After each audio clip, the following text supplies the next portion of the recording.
കർത്താവിന്റെ പരിശുദ്ധമായ നാമം വാഴ്ത്തപ്പെടുമാറാകട്ടെ. ബ്രദറൻ സഭകളിൽ വാഹന ശുശ്രൂഷ ചെയ്യാന്ന് പറയുന്നത് അല്പം ബുദ്ധിമുട്ടുള്ള കാര്യമാണ്. പ്രത്യേകിച്ച് ഇങ്ങനെയുള്ള സന്ദർഭങ്ങളിൽ വിവാഹ ശുശ്രൂഷ, മരണ ശുശ്രൂഷ, ബാപ്റ്റിസം, ഇതൊക്കെ വളരെ ചുരുക്കം വാക്കുകളെ ബൈബിളിലുള്ളൂ. ഇതൊക്കെ എല്ലാവരും ധാരാളം കേട്ടിട്ടുള്ളതായിരിക്കും. അപ്പൊ പുതിയൊരു സംഭവം ശ്രോതാക്കളിലേക്ക് എത്തിക്കുക എന്ന് പറയുന്നത് നിസ്സാര ബുദ്ധിമുട്ടല്ല. എന്നാൽ പിന്നെ ഒരു ആനുകൂല്യം നമുക്കുള്ളത് എല്ലാവരും എല്ലാം ഓർത്ത് വെക്കാറില്ല എന്നുള്ളതാണ്. അപ്പൊ അതുകൊണ്ട് നമ്മൾ ഒരേ കാര്യം പല പ്രാവശ്യം പറഞ്ഞാലും പുതുമ ഉണ്ടാകാറുണ്ട്.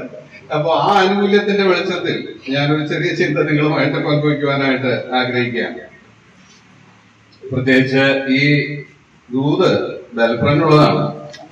കാരണം നാളെ ബെൽഫ്രണ്ട് തന്റെ ജീവിതത്തിലെ ഒരു നാഴികക്കല്ല് താണ്ടാൻ പോവുകയാണ്. ദൈവം അനുവദിക്കുന്നെങ്കിൽ വിവാഹം എന്ന ശുശ്രൂഷ തന്റെ ജീവിതത്തിലേക്ക് മറ്റൊരു വ്യക്തി കടന്നു വരാൻ പോവുകയാണ്. ഒരു കുടുംബത്തെ കെട്ടിപ്പടുക്കുവാനായിട്ട് പോവുകയാണ്. അപ്പൊ അങ്ങനെയുള്ള സന്ദർഭത്തിൽ ദൈവത്തിന്റെ ആലോചന ഈ ഒരു കാര്യത്തിൽ വളരെ ആവശ്യമാണ്. കാരണം എത്ര വചനജ്ഞാനം ഉണ്ടായിരുന്നാലും നല്ലൊരു കുടുംബം എടുത്ത് കൊണ്ടുവരിക എന്ന് പറയുന്നത് ഒരു സ്മൂത്ത് റണ്ണല്ല. അതൊരിക്കലും ഒരു എളുപ്പമായ ഒരു കാര്യമല്ല. നമ്മള് പലപ്പോഴും കേൾക്കും ഇങ്ങനെയൊക്കെ വലിയ നല്ലതാണ് അങ്ങനെ ഇങ്ങനെ. പക്ഷെ it has it's on challenges. നമ്മള് ആ വെല്ലുവിളികൾ കൃത്യമായിട്ട് ഉണ്ട് എന്ന് അംഗീകരിച്ചുകൊണ്ട് വേണം വിവാഹ ജീവിതത്തിലേക്ക് പ്രവേശിക്കാൻ. ഈ മൂഢന്മാരുടെ ലോകത്തിൽ ജീവിച്ചിട്ട് ഒരിക്കലും വിവാഹ ജീവിതത്തിൽ കിടക്കരുത്. അതായത് ഇങ്ങനെ വളരെ നമ്മൾ ഈ ഫെയറി ടൈൽസ് ഒക്കെ വായിച്ച അവസാനം അങ്ങനെ രാജകുമാരൻ രാജകുമാരി സുഖമായി വസിച്ചു. ഈ സുഖമായി വസിച്ചു എന്നുള്ളത് ഫെയറി ടൈൽസിൽ മാത്രമേ ഉള്ളൂ. അത് കഴിഞ്ഞിട്ട് അതൊന്നും ഇല്ല.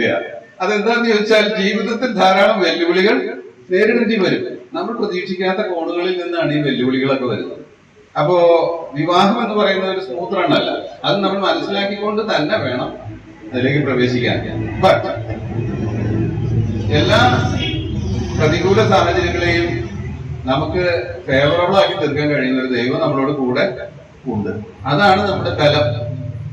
അതാണ് നമ്മള് കേരള പാട്ടുണ്ട്, യഹോവയിൽ തന്റെ ബലം വഹിക്കുന്നവന് പിന്നെ സഹായം ഒന്നും വേറെ വേണ്ട.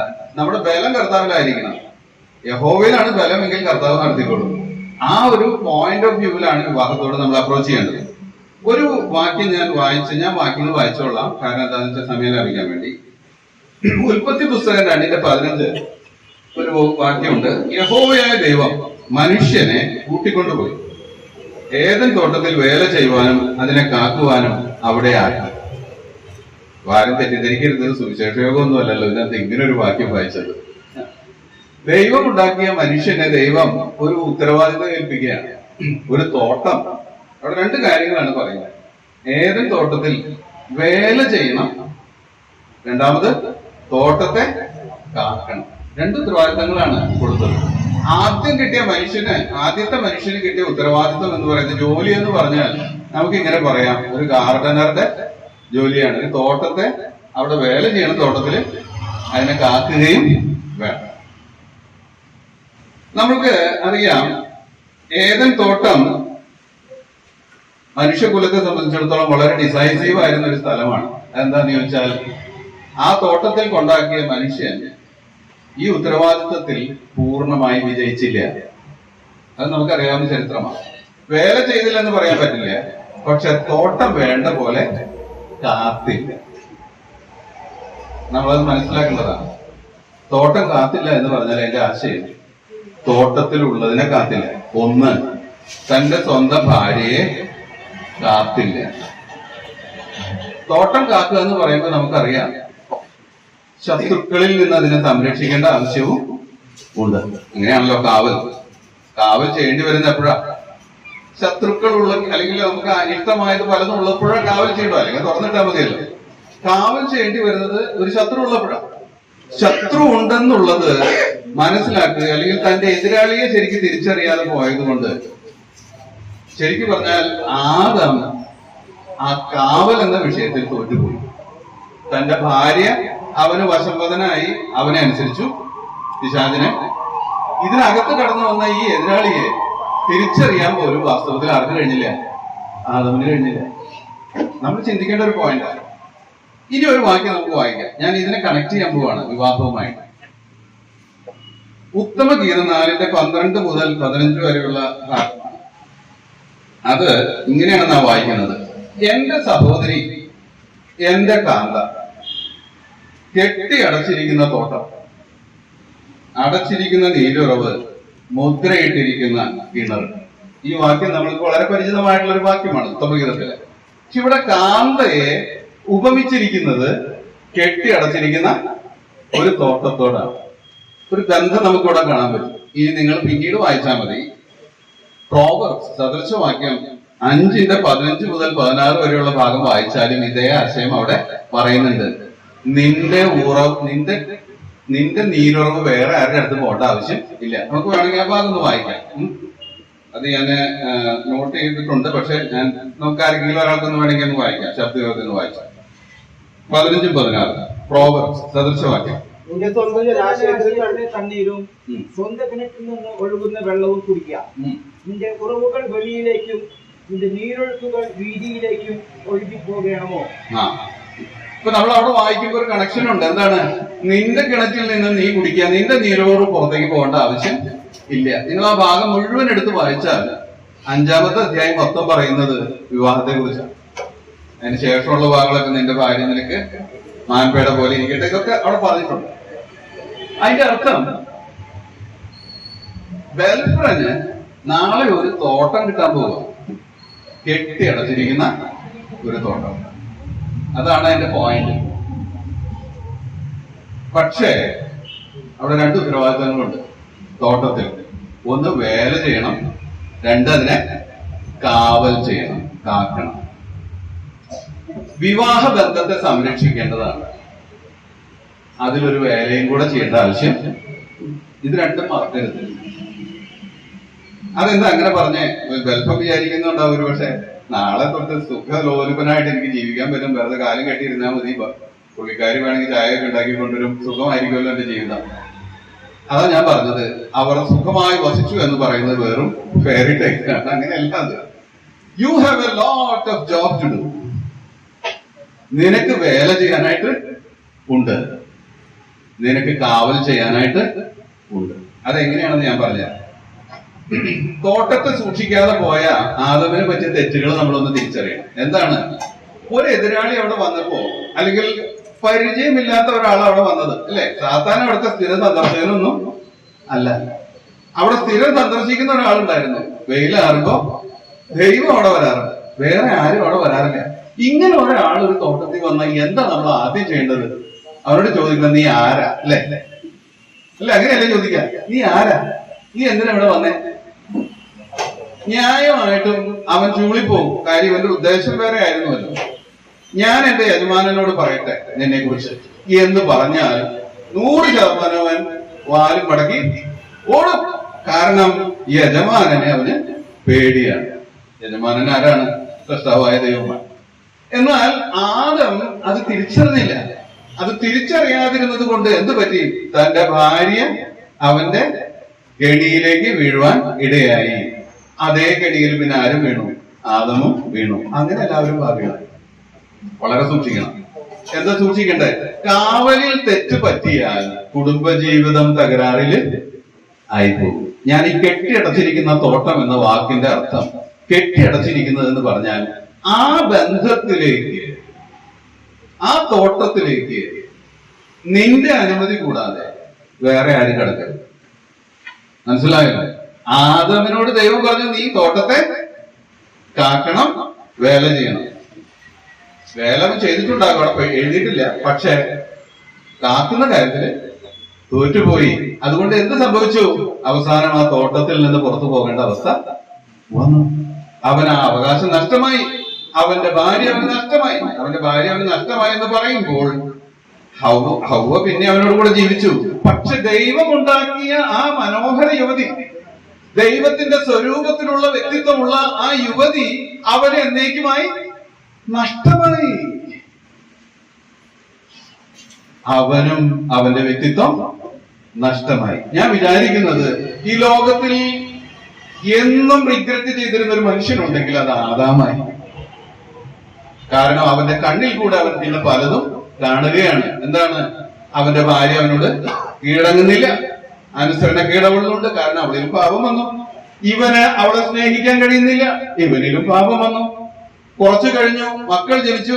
ഇവരിൽ കൂടെ യഹോവ ദൈവം യഹോവ ഒരു വീണ്ടെടുപ്പ് തരുമെന്ന് പ്രത്യാശിച്ചു. കയീൻ ഹാബേലിനെ കൊന്നു. ആദാം ജീവിച്ചിരുന്ന എത്ര കാലം ഉണ്ടായിരിക്കും എന്നറിയോ? നമ്മളെയായിരിക്കും ആദാമൊക്കെ പെട്ടെന്ന് തീർന്നു പോയെന്നാ. ഇല്ല, ആദാം നല്ലൊരു കാലയളവ് ജീവിച്ചിട്ടുണ്ട്. 950 വർഷം എന്ന് പറഞ്ഞാൽ കണക്ക് കൂട്ടുമ്പോൾ നോഹ ജനിക്കുന്നതിനൊക്കെ ഏകദേശം അടുത്ത് വരെ ആരുണ്ടായിരുന്നു? ആദാം ഉണ്ടായിരുന്നു. എന്ന് പറഞ്ഞാൽ മനുഷ്യന്റെ വഷളത്വം വർദ്ധിക്കുന്നതും മനുഷ്യർ അന്യോന്യം കൊല്ലുന്നതും സ്വാർത്ഥത പെരുകുന്നതും നശിപ്പിക്കുന്നതും ഒക്കെ ആര് കണ്ടുകൊണ്ടിരിക്കുക? ആദം കണ്ടുകൊണ്ടിരിക്കുകയാണ്. അവനെ പോലെ ദുഃഖിച്ചിട്ടുള്ള ഒരു മനുഷ്യൻ ഈ പ്രപഞ്ചത്തിൽ ഉണ്ടായിക്കാണില്ല. ഒറ്റ തീരുമാനം, കാവൽ ചെയ്യേണ്ടത് ചെയ്തില്ല. ചില കുടുംബങ്ങൾ ദുഃഖത്തിന്റെ കുടുംബങ്ങളാ, ചില കുടുംബങ്ങൾ കണ്ണീരിന്റെ കുടുംബങ്ങളാ. എന്താ പ്രശ്നമെന്നറിയാമോ? കാവൽ ചെയ്തില്ല. കാവൽ ചെയ്തില്ല. അതിന്റെ പ്രത്യാഘാതമാണ് ഈ അനുഭവിക്കുന്നതൊക്കെ. നിന്റെ കുടുംബത്തിലേക്ക് മറ്റാരും ഇടിച്ചു കയറേണ്ട ആവശ്യം ഇല്ല. അത് നിന്റെ കുടുംബമാണ്. അത് ആദാമിന്റെ കുടുംബമായിരുന്നു. ഇനി നാളെ ദൈവം അനുവദിക്കുന്നെങ്കിൽ ബേൽഫ്രൻ ഒരു കുടുംബം ദൈവം ഉണ്ടാക്കാൻ പോവുകയാണ്. ഒരു കെട്ടിയടച്ച തോട്ടത്തിലേക്ക് നിന്നെ പ്രവേശിപ്പിക്കാൻ പോവുകയാണ്. അവിടെ നീ വേല ചെയ്യണം. രണ്ടാമത്, അതിനെ കാക്കണം. അതിനോടുള്ള ബന്ധത്തിൽ ചില കാര്യങ്ങൾ ഞാൻ പറഞ്ഞ് പെട്ടെന്ന് ഈ ചിന്ത അവസാനിപ്പിക്കാം. 25 മിനിറ്റ് എന്റെ വാച്ച് ഇല്ലാത്തതുകൊണ്ട് ആരെങ്കിലും 20 മിനിറ്റ് ആകുമ്പോ ഒന്ന് കൈ ഉയർത്തിയാൽ മതി. 5 മിനിറ്റോട് ഞാൻ ക്ലോസ് ചെയ്തോ. വേല ചെയ്യുന്നതിന് 2 വാക്യങ്ങൾ ഞാൻ വായിക്കാൻ പോകും. എന്ത് വേലയാണ് ഞാൻ ചെയ്യണ്ടേ എന്ന് നമ്മൾക്ക് ചോദ്യമുണ്ട്. ഗലാത്യർ 3:27 2 വാക്യങ്ങൾ ഞാൻ വായിക്കാൻ പോകും. ക്രിസ്തുവിനോട് ചേരുവാൻ സ്നാനമേറ്റിരിക്കുന്ന നിങ്ങൾ എല്ലാവരും ക്രിസ്തുവിനെ ധരിച്ചിരിക്കുന്നു. ഒന്നാമത്തെ വാക്യം. രണ്ടാമത്തെ വാക്യം കൂടെ ഞാൻ വായിക്കാം. 2 പത്രോസ് 1:4 ഇവയാൽ നിങ്ങൾ ലോകത്തിൻ മോഹത്താലുള്ള നാശം വിട്ടൊഴിഞ്ഞിട്ട് ദിവ്യ സ്വഭാവത്തിന് കൂട്ടാളിയായി തീരുവാൻ ഇടവരുന്നു. രണ്ടിലെ ആശയങ്ങളെ ഏകദേശം സാമ്യമുള്ളതാണ്. ഒന്ന്, ക്രിസ്തുവിനോട് ചേരുവാൻ സ്നാനമേറ്റിരിക്കുന്ന നമ്മൾ ക്രിസ്തുവിനെ ധരിച്ചിരിക്കുന്നു. 2, അവന്റെ ദിവ്യ സ്വഭാവത്തിന് കൂട്ടാളികളായി തീരുന്നു. ആശയം ഒന്നാണ്. ബേൽഫ്രൻ ചെയ്യേണ്ടതായ കാര്യം, എന്ത് വേലയാണ് ഞാൻ ചെയ്യണ്ടേ എന്ന് ചോദിച്ചാൽ, ബേൽഫ്രന് വേണ്ട ഉത്തമയായ ഒരു ഭാര്യയായി തിന്നയെ രൂപപ്പെടുത്തി എടുക്കേണ്ടത് നീയാണ്. ഇംഗ്ലീഷിലൊരു ചൊല്ലുണ്ട്, every bad worker blames his tool. എല്ലാ പൊട്ട ജോലിക്കാരനും തന്റെ ആയുധത്തെ കുറ്റം പറയും. വാസ്തവത്തിൽ ആയുധത്തിന് ജീവനുണ്ടോ? ആയുധത്തിന് ജീവനുണ്ടോ? ഇല്ല. ആയുധം ഉപയോഗിക്കുന്നവനാ ജീവനുള്ളത്. അവനാണ് ദൈവം ബുദ്ധി കൊടുത്തിരിക്കുന്നത്. എന്നാൽ വർക്ക് തെറ്റായി കഴിയുമ്പോൾ ഉടൻ ബ്ലെയിം ആയുധത്തിനാണ്. അത് ശരിയല്ല. ഇത് ഞാൻ പറയുമ്പോൾ ശ്രദ്ധിക്കുക. അവൾ അങ്ങനെയാണ്, ഇവൾ ഇങ്ങനെയാണ്, അങ്ങനെയാണ്, ഇങ്ങനെയാണ്.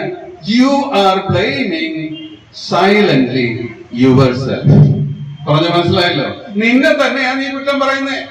നിന്നെ കൊണ്ട് ഉപകരണത്തെ ശരിയായി ഉപയോഗിക്കാൻ കഴിഞ്ഞില്ലെങ്കിൽ അതിന്റെ ബ്ലെയിം ഇരിക്കുന്നത് നിന്റെ തലയില, അല്ലാണ്ട് അവളുടെ തലയിലല്ല. മനസ്സിലായല്ലോ? എങ്ങനെ നീ അവളെ കാർ വേണം, എങ്ങനെ ആ വ്യക്തിയെ നിനക്ക് വേണ്ടി രൂപപ്പെടുത്തി എടുക്കണം എന്നുള്ളത് ഗേൾഫ്രന്റെ കയ്യിലാണ് ദൈവം തരാൻ പോകുന്നത്. പറഞ്ഞതിന്റെ ആശയം മനസ്സിലായോ? You are going to build തിംന ടു സ്യൂട്ട് യുവർ ക്യാരക്ടർ. ആണുങ്ങളാണ് അത് ചെയ്യേണ്ടത്. പെണ്ണുങ്ങളെ കുറ്റം പറഞ്ഞാൽ കാര്യം നടക്കില്ല. നിങ്ങളാണ് അത് ചെയ്യേണ്ടത്. അതിനുള്ള ഉത്തരവാദിത്തം പുരുഷന്റെ കയ്യിലാണ്.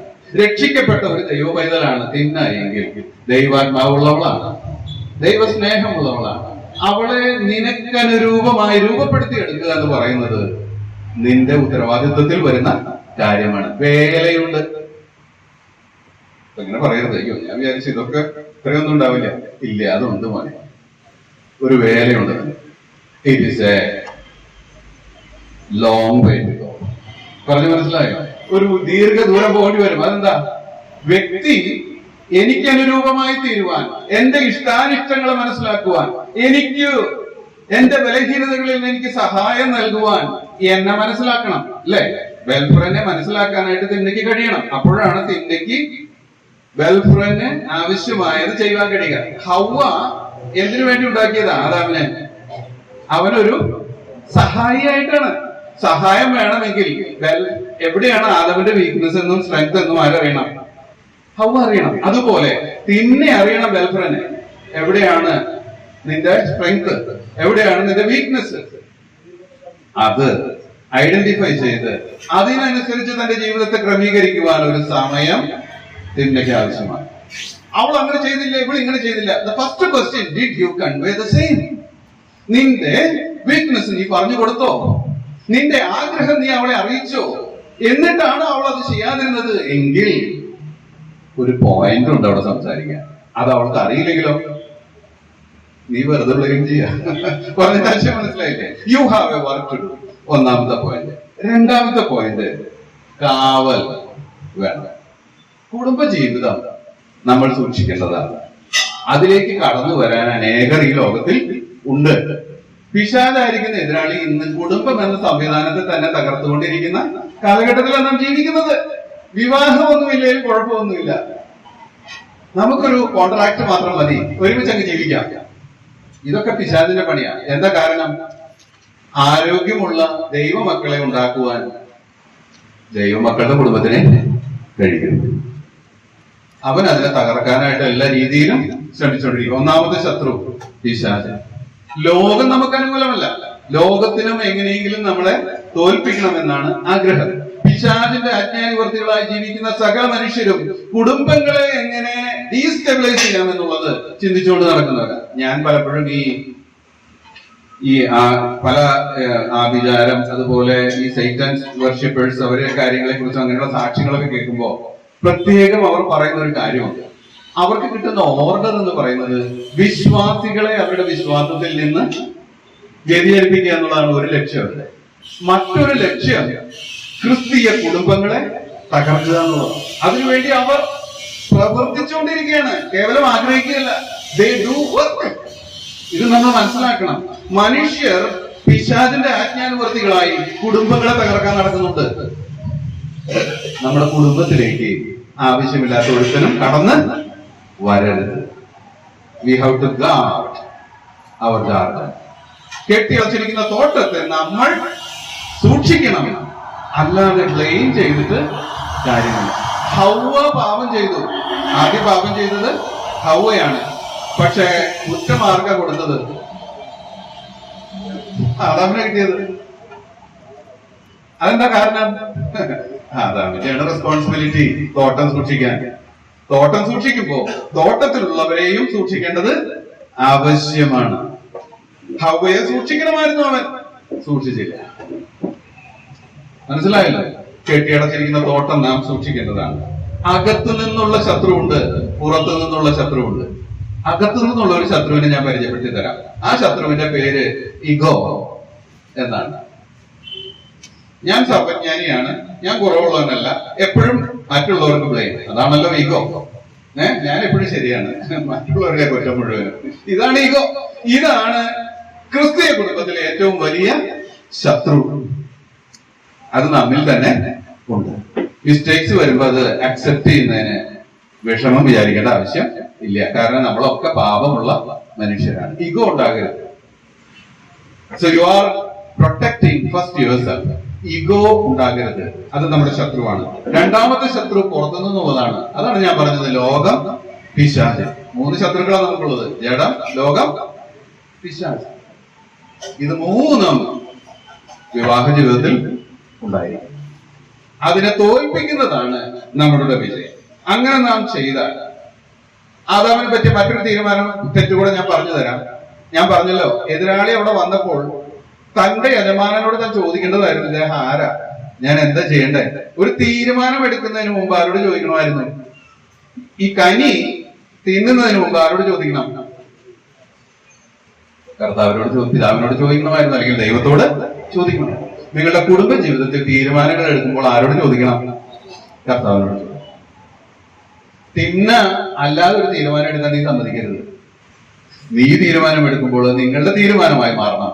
അതിന്റെ ഉത്തരവാദിത്വം ഗേൾഫ്രണ്ട് കൈകളിലാണ് ഇരിക്കുന്നത്. രണ്ട് കാര്യങ്ങളാണ് ഞാൻ പറഞ്ഞത്. കെട്ടിയടച്ചിരിക്കുന്ന ഒരു തോട്ടത്തിലേക്ക് നാളെ ഗേൾഫ്രണ്ട് കടക്കാൻ പോവുകയാണ്. അതിൽ വേല ചെയ്യണം എന്ന് പറഞ്ഞാൽ തിന്നയെ ആ തോട്ടത്തെ നിനക്ക് സ്യൂട്ടബിൾ ആയിട്ടുള്ള ഒരു തോട്ടമാക്കി നീ പണിത് എടുക്കണം. അതിൽ നിന്ന് വരുന്ന സുഗന്ധം നിനക്ക് കൃത്യമായിരിക്കണം. അതിൽ ഉണ്ടാകുന്ന കായ്ക്കനികൾ നിനക്ക് വേണ്ടിയിട്ടുള്ളതായിരിക്കണം. നീ ആ തോട്ടത്തെ നിന്റെ രീതിയിൽ പണിത് എടുക്കണം. അതാണ് നിന്റെ വേല.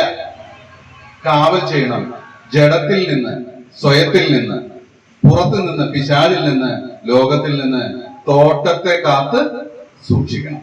അങ്ങനെ ചെയ്താൽ ഒരു വാഗ്ദത്തം പ്രോവർബ്സിലുണ്ട്, അതും കൂടെ ഞാൻ വായിക്കാം. പ്രോവർബ്സ് 27:18. അവിടെ നമ്മൾ ഇങ്ങനെയാണ് വായിക്കുന്നത്: അത്തി കാക്കുന്നവൻ അതിന്റെ പഴം തിന്നും. അത്തി കാക്കുന്നവൻ അതിന്റെ പഴം തിന്നും. ഈ രീതിയിൽ വേല ചെയ്യുകയും തോട്ടത്തെ കാക്കുകയും ചെയ്താൽ അതിന്റെ പഴം നമ്മൾ തന്നെ തിന്നും. അതിന്റെ അനുഗ്രഹങ്ങൾ നമ്മൾക്കാണ് ലഭിക്കുക. ഗേൾഫ്രൻ അത് ചെയ്താൽ അതിന്റെ അനുഭവം ഗേൾഫ്രനുള്ളതായിരിക്കും. മറ്റുള്ളവരെ ബ്ലെയിം ചെയ്യുന്നതിൽ ഒരു അർത്ഥവുമില്ല. ഇത് കേൾക്കുമ്പോൾ ഗേൾഫ്രന് മാത്രമല്ല, നമ്മുടെ ജീവിതങ്ങളൊക്കെ, നമ്മളെ കുടുംബസ്ഥരാണല്ലോ അനേകരും. എങ്ങനെയുണ്ട് നമ്മുടെ ജീവിതം?